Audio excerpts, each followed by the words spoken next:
Welcome back, everybody, to the Deep Dive. And today we are taking a deep dive into the legal troubles surrounding Sean Diddy Combs. Diddy.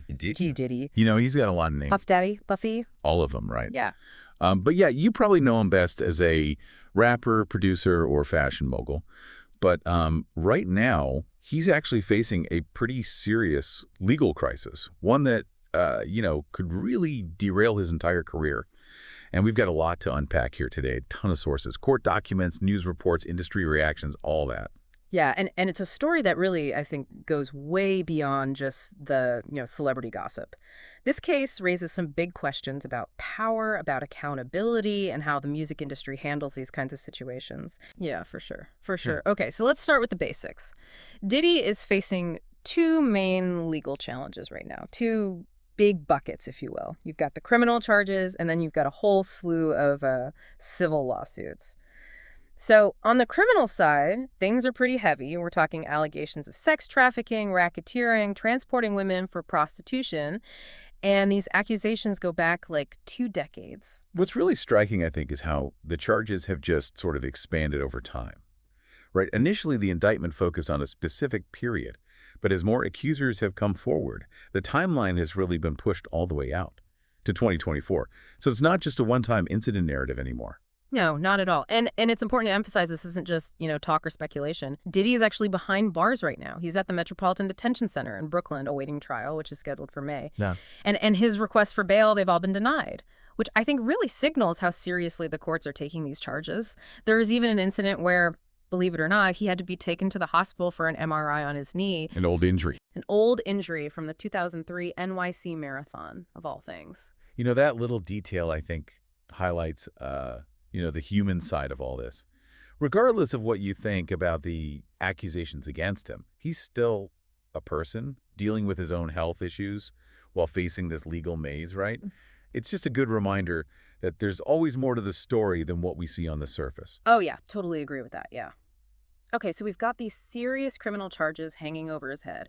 But, and this is a big but, we also have to layer in all these civil lawsuits. We've got multiple men and women accusing him of sexual assault, of drugging them, often at parties.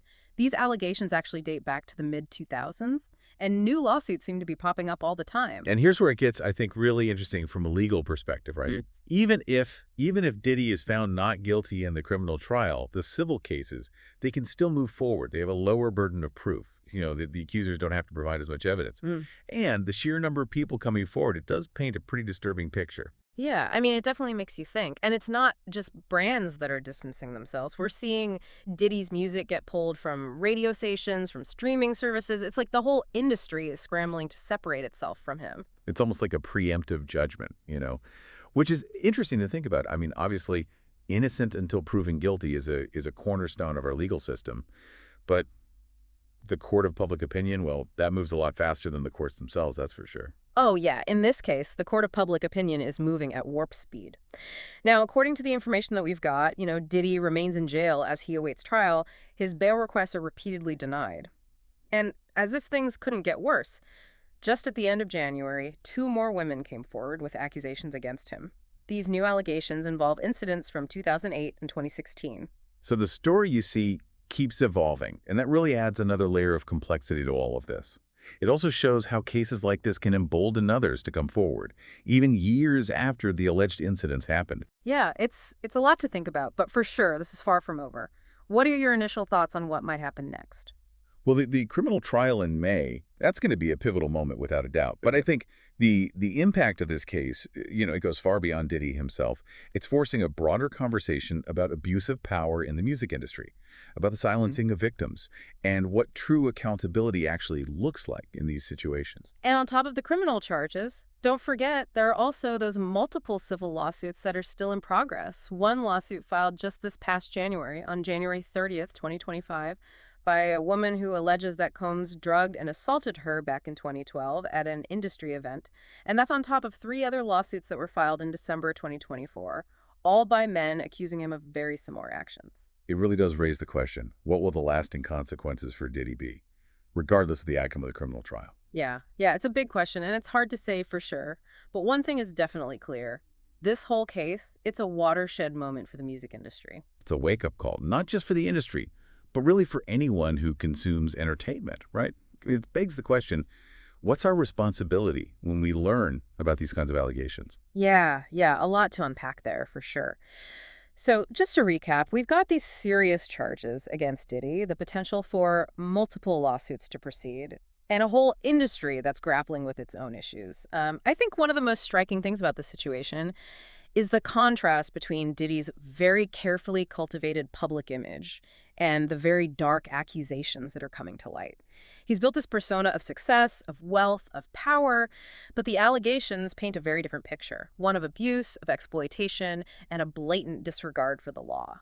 That contrast, yeah, it's jarring, isn't it? It makes you wonder, how much of what we see in the entertainment industry is real and how much is just a carefully constructed facade. Yeah, exactly. It's a stark reminder that there's often more to the story than what we see on the surface. And sometimes justice can take a long time to unfold, and this case is a perfect example of that. It's also a powerful illustration of how, the legal system can be a force for accountability, but it's not always swift. And while the wheels of justice turn, there are real human lives and careers that are being deeply impacted. Yeah, very true. And in this case, it seems like everyone involved, Diddy, the accusers, the music industry itself, is bracing for what could be a major reckoning. Well, before we get to that, I think we need to take a closer look at some of the specific allegations and the evidence that we have. There's a lot to unpack here, and it's crucial to understand the details if we're going to make sense of this very, very complex situation. Okay, I'm ready to dive deeper. What are some of the key pieces of evidence and testimony that are really shaping this case? Well, I think a good place to start would be taking a closer look at those freak-off parties that keep popping up in the reports.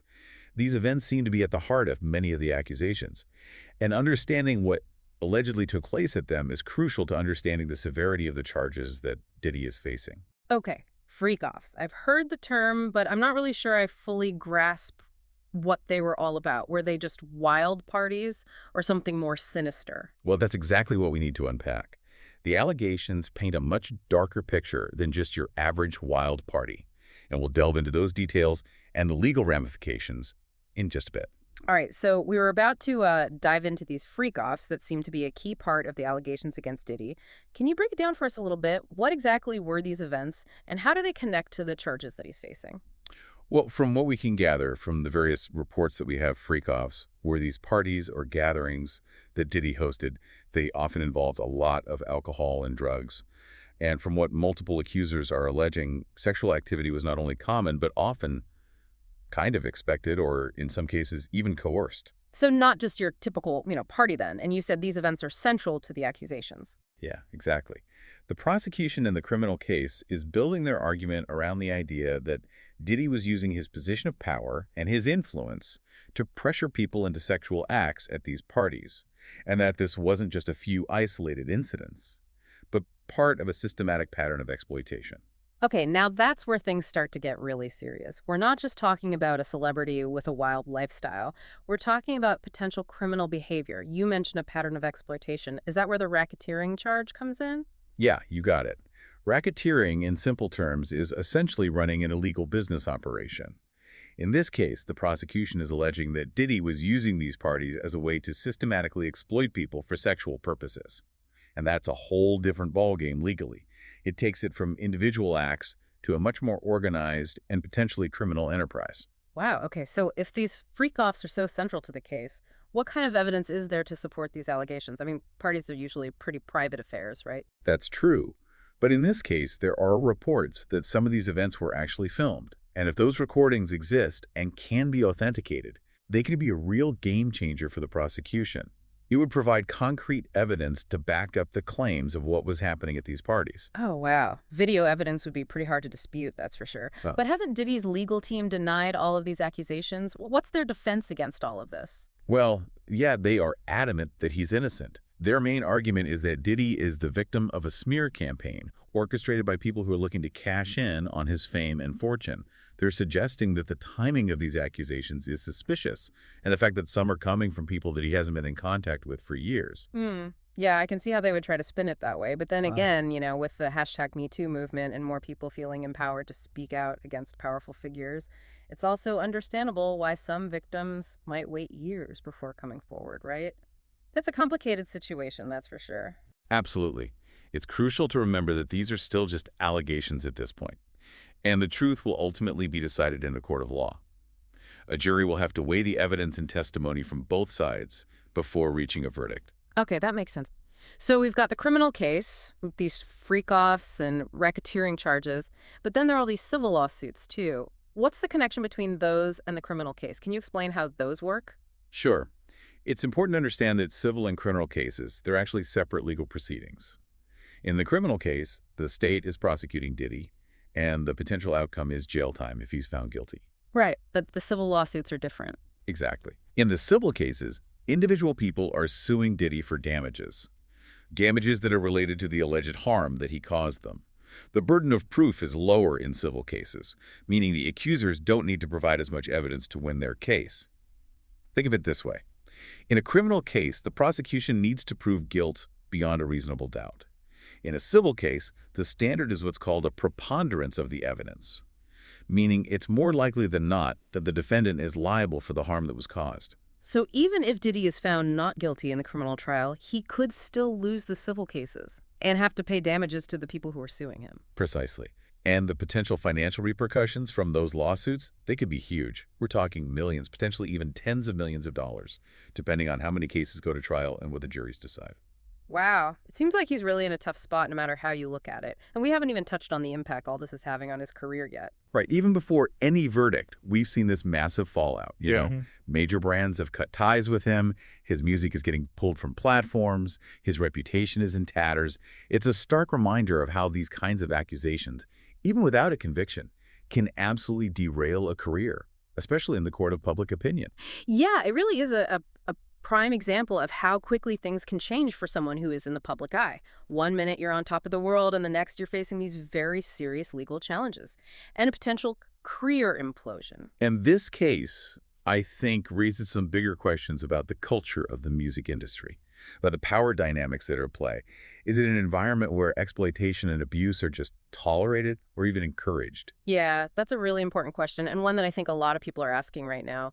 This case has definitely opened up a Pandora's box of sorts. It's hard to see how the industry can just go back to business as usual after this. I agree. It feels like a turning point. The outcome of this case, I think, could have ripple effects throughout the entire entertainment world. It'll be interesting to see what changes, if any, come about as a result of all this. We've covered a lot of ground here. The criminal charges, the civil suits, the industry fallout, these freak-off parties, and the evidence that might come into play. But what about the victims in all of this? Where do they fit into this complex legal landscape? That's a crucial aspect we need to address, and it's something we'll explore in more detail in the final part of our deep dive.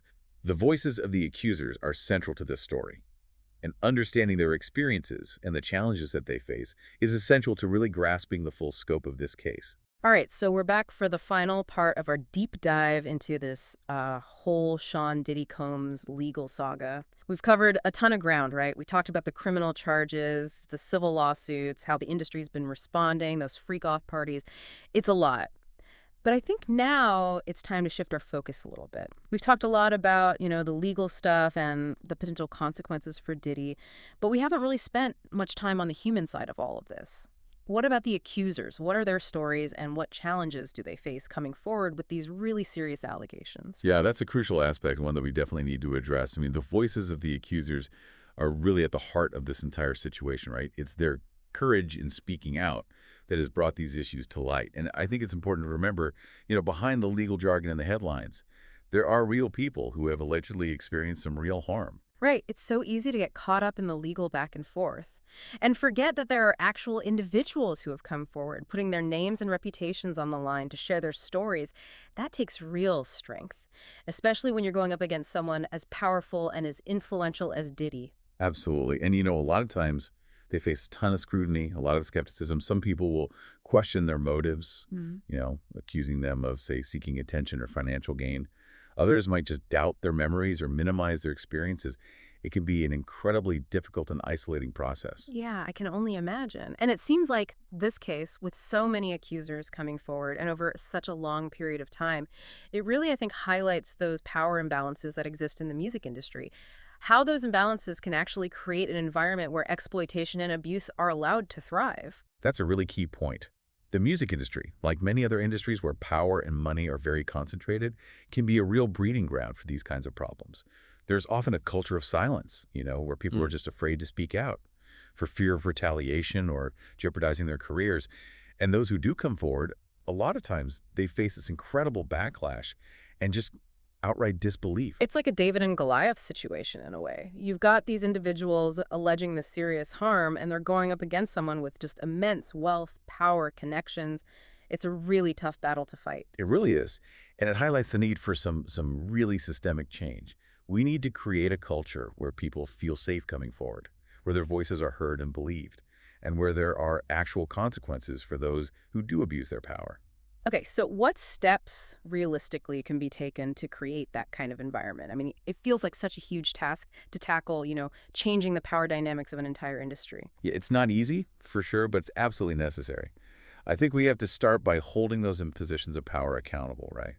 That means not just focusing on the individual cases, like this one with Diddy, but actually examining the systems and structures that allow these kinds of abuses to happen in the first place. So, looking beyond Diddy himself, thinking bigger picture. Exactly. We need to look at how power is distributed in the industry, how contracts are structured, how talent is recruited and managed. We need more transparency, more oversight, and we need to empower those who have been marginalized to speak up and demand change. What about the role of us, of consumers? I mean, we're the ones who are ultimately supporting this industry, right? What responsibility do we have in all of this? That's a really big question. As consumers, I think we have a lot of power. We can choose to support artists and companies that align with our values. And we can use our voices, to demand accountability from those who don't. We can also just educate ourselves about these issues, Right. right? And support those organizations that are actually working to combat sexual violence and advocate for survivors. It feels like, this case, as horrible as it is, has at least sparked a conversation about these issues, not just in the music industry, but in society as a whole. I agree. This isn't just about Diddy. It's about the larger systems of power and privilege that allow these kinds of abuses to happen. It's about confronting those systems. It's about demanding change. And it's about believing and supporting those who've been harmed. Well said. This deep dive has been, well, eye-opening, to say the least. We've uncovered some really uncomfortable truths, but I think we've also identified some potential paths forward. Ultimately, it's up to all of us to decide what kind of world we want to live in, right? And what we're willing to do to actually create it. Thanks for joining us on this journey, and thanks to you for all your insights. It's been my pleasure. And remember, everyone, this conversation doesn't end here. Keep learning, keep questioning, and keep pushing for a better future.